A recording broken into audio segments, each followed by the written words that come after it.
I'll just spend another hour, you know, reinforcing and hooking the Jeep, and then reinforcing the chains,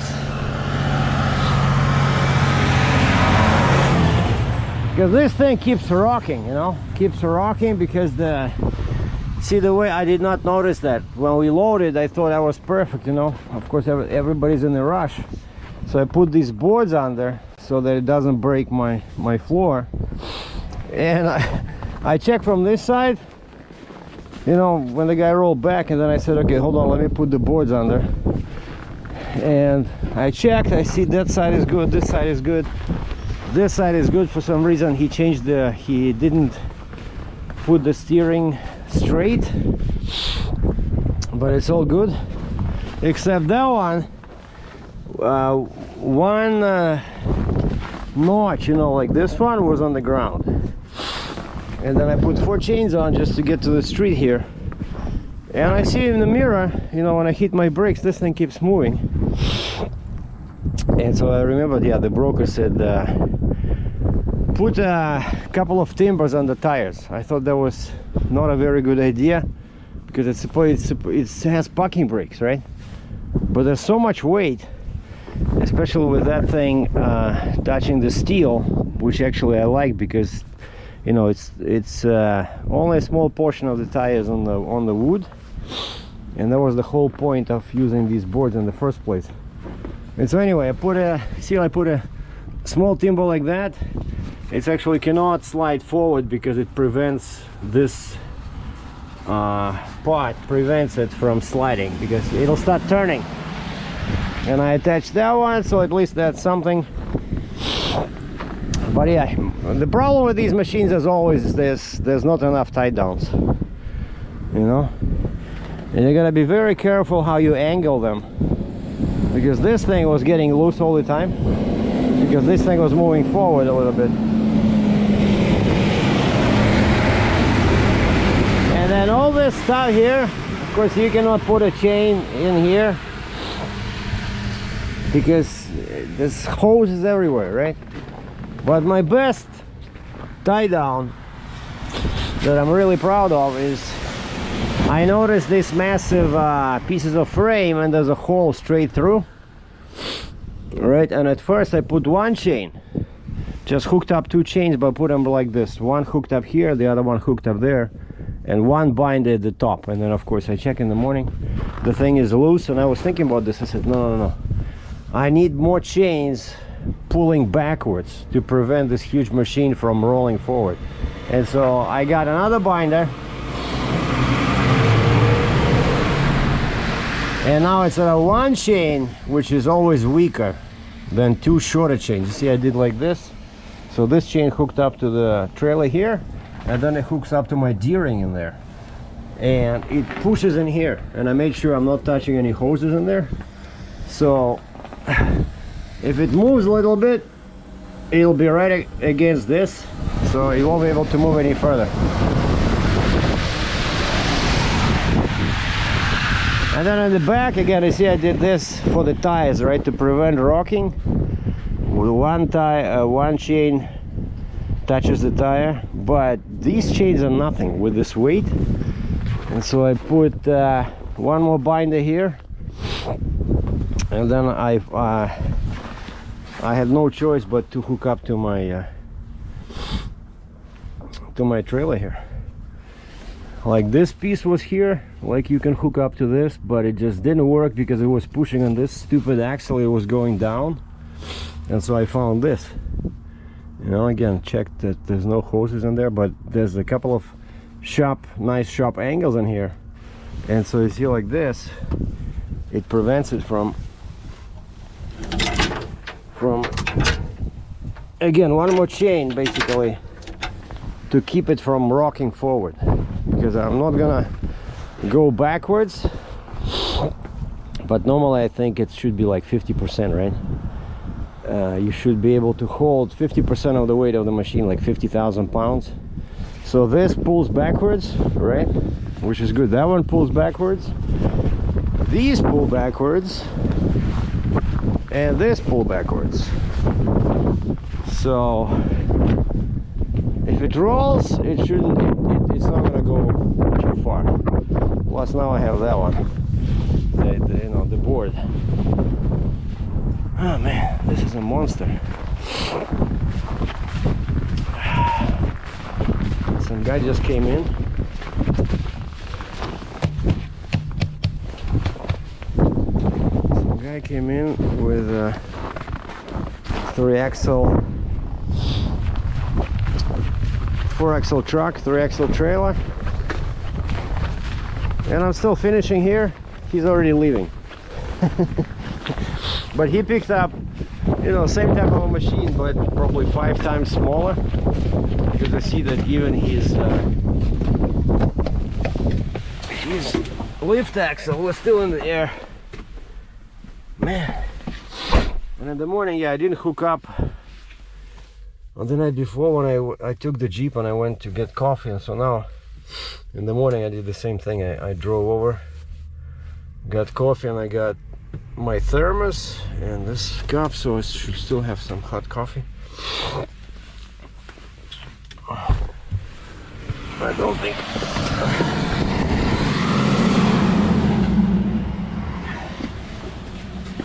I left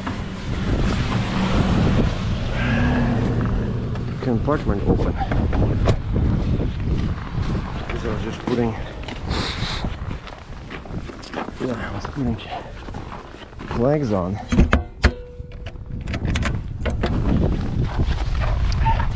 And it's cold, much colder than yesterday. Yesterday, of course, loading was easier, but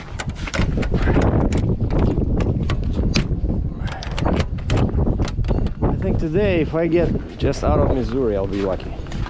But I found a truck stop. It's Iowa line. It's 150 miles. Oh man.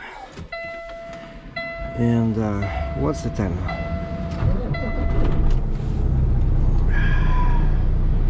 10 o'clock local time. Man. Yeah, I just want to get out of Missouri, reach Iowa, probably shut down somewhere in the middle of Iowa. And I emailed Transport Permits. I said, please extend my permits for North Dakota and South Dakota. And she said, yeah, I'll do it tomorrow morning, because tomorrow is the day when they're supposed to end. And she says that's when they allow to do it. So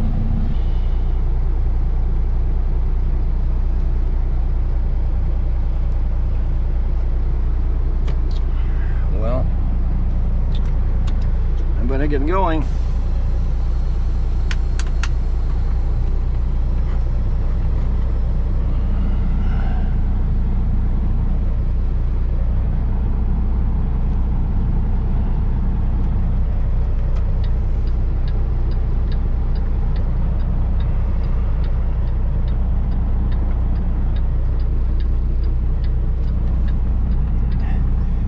Now it definitely looks much more stable than before. Like, I think those chains in the middle, I'm telling you guys, I really like those. Like 2 chains at an angle pulling backwards, and then 1 more chain in the back, right, over that counterweight or whatever it is, and then that block in front of the tire, because that's why it was rocking, you know. But yeah, like, you see, like, if I was loading like this, right? Okay, somebody asks me to load, you know, I would probably, before I shut down, you know, everything, and I would probably just check myself. Like the guy, I gave the guy a thumbs up, but I did not notice that tire.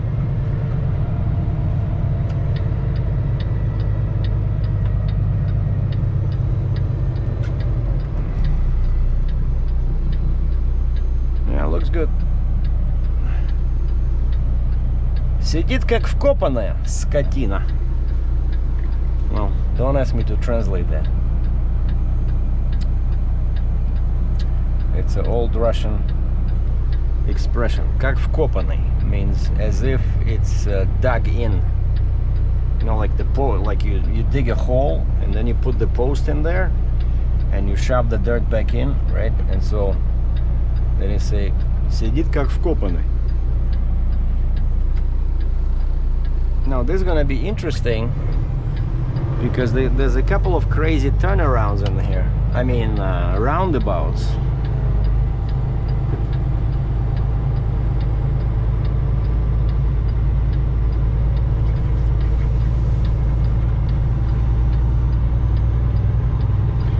So if I accomplish only one thing, you know, reaching the interstate, there will be something.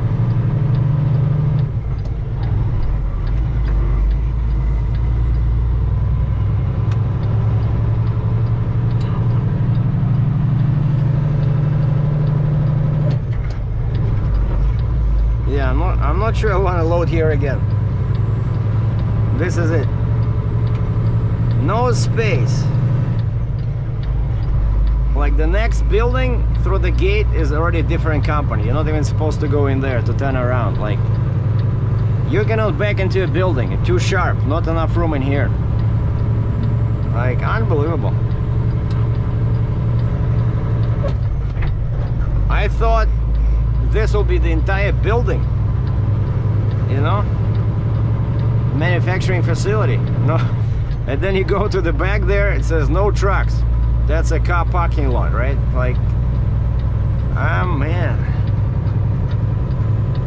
Anyway, so far so good.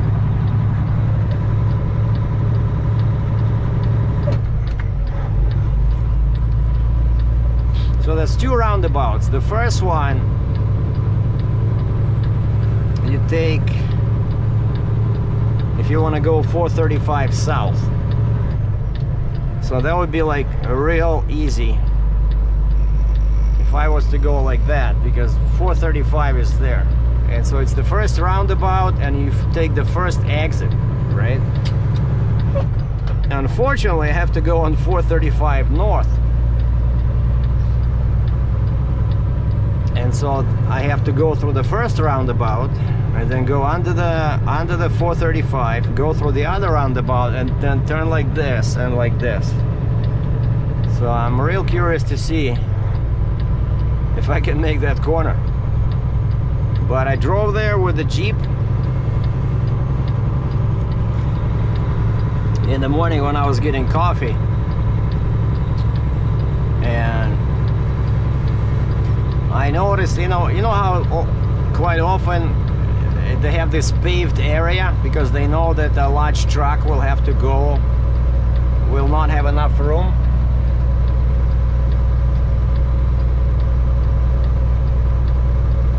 And so they have this huge paved area, so that's where my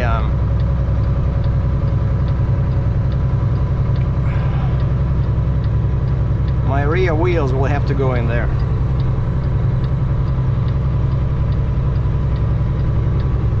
All right, here we go. Roundabout number 1. 200 meters in the traffic circle. Take the third exit and stay on East 87th Street.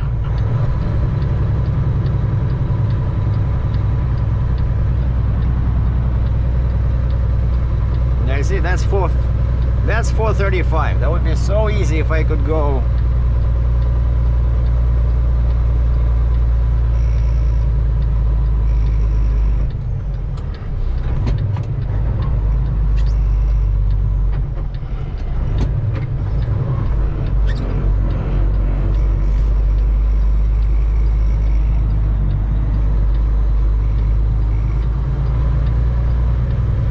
You see that? But actually it's a bit narrow. So that's south. Okay.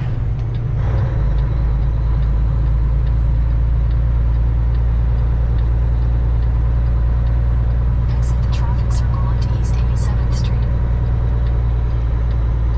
Now here's the scary part. 100 meters in the traffic circle. Take the third exit onto the I-435 North Ramp. Any tips how I do that?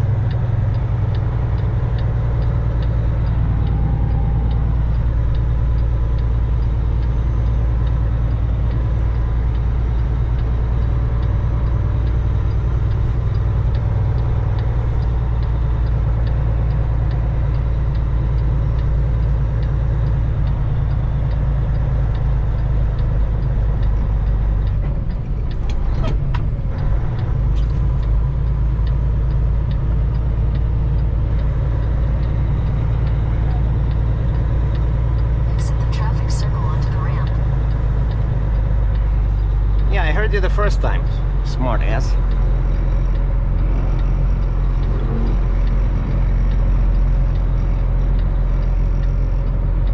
In 500 meters, merge onto I-435 North.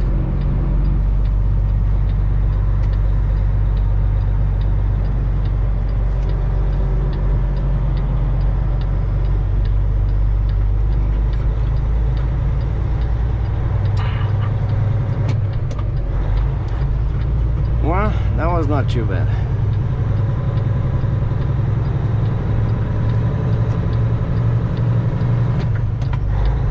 If they wanted to make it into a real challenge, they should have made it like one lane.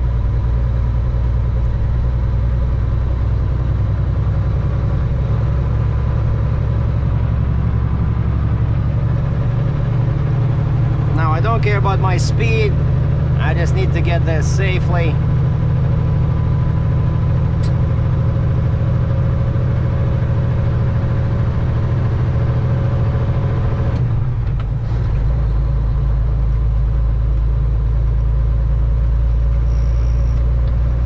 Now we have a broken down truck. I-29 North, which seems to...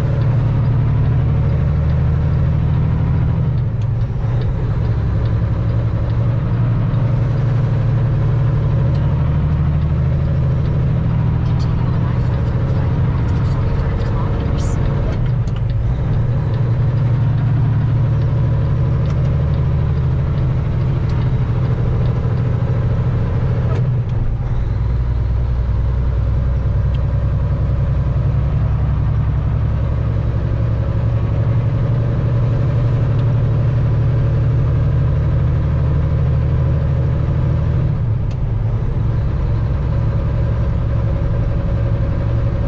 No, I'm so happy, guys. You know, it's even though it's a lot of work, but you know, it's a good feeling when you solve a problem, especially first thing in the morning, right? Like, I was really scared of this machine. I had to make everything possible to immobilize it so that it doesn't shift, right?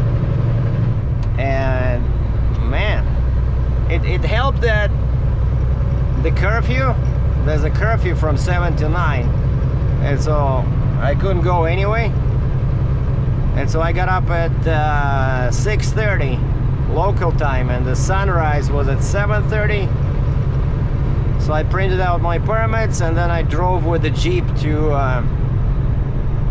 the truck stop.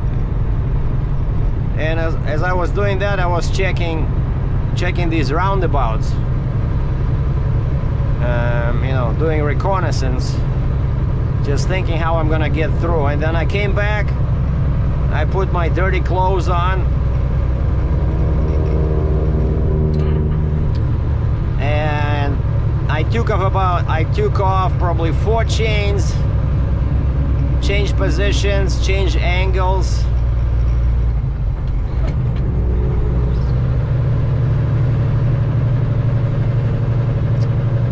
And then I tried to move forward and just hit my brakes slightly, and I was happy to see that the machine did not move. Well, I made it alive out of Kansas City. And then 435, so connected with 29, so now I'm on I-29. And you're supposed to stop within 1 hour or 50 miles to check your chains. And I was waiting for an opportunity for some wide shoulder or something, and then I see a rest area. And right now we're about so 173 kilometers from Iowa line. I'm about 10 miles south of St. Joseph, Missouri.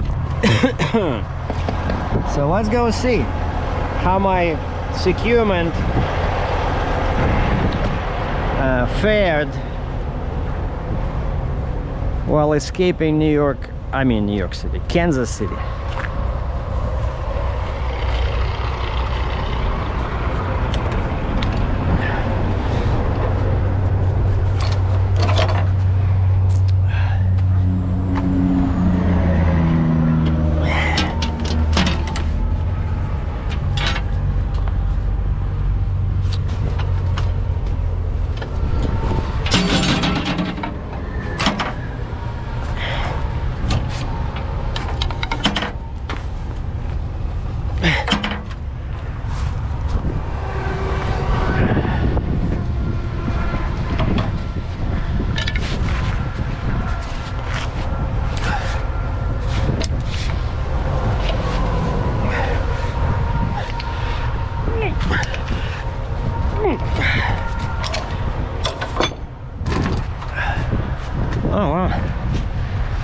pretty good.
Just normal tightening, nothing is loose.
Pretty happy with that. Just regular tightening, nothing major. No chains were, you know, hanging loose, and I didn't feel the machine rock when I was braking, so I did a good job. But yeah, this took forever. What I did yesterday was, you know, the night before, clearly wasn't enough, so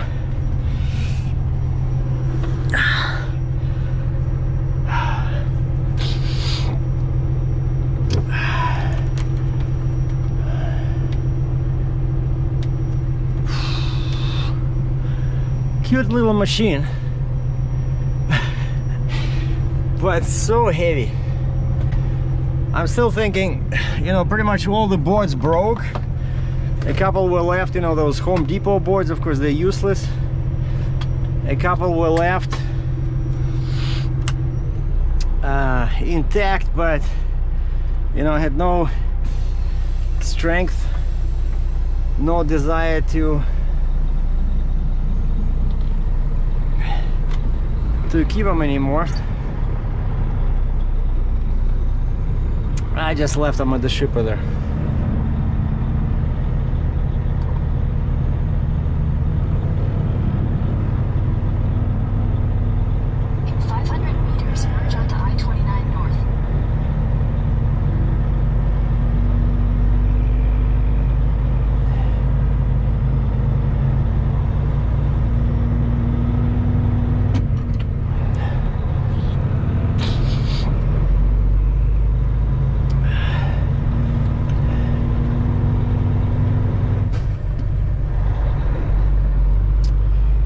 I'll be real happy when I get out of Missouri, because this state, there's scales everywhere. They have all these million of bridges, you know. Iowa is so much better. And so that's my next stop. 173 clicks, or roughly what, 60 and 40, 100 miles, and I'll be out of Missouri. And there's a big Sap Brothers there. They probably have a restaurant, so I'll just go for well-deserved brunch.